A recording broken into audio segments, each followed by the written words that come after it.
Thank you. We turn to organ donation now. It's arguably one of the most precious gifts anyone can give.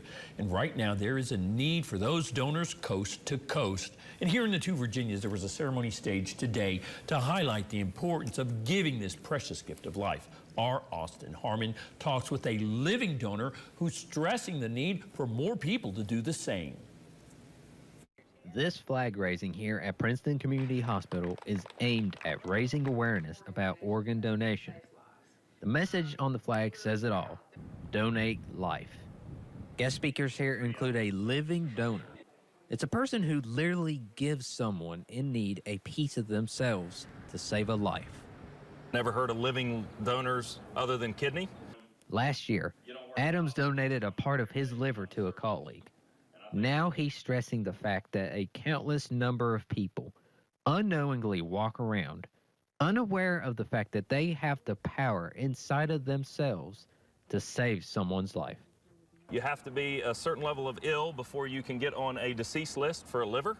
And most people, who, by the time they get on that list, will not qualify. So it is very difficult to get a liver from a deceased donor. So living liver is a tremendous need. Lauren Stone is another speaker here. She represents the Center for Organ Recovery and Education, better known as CORE.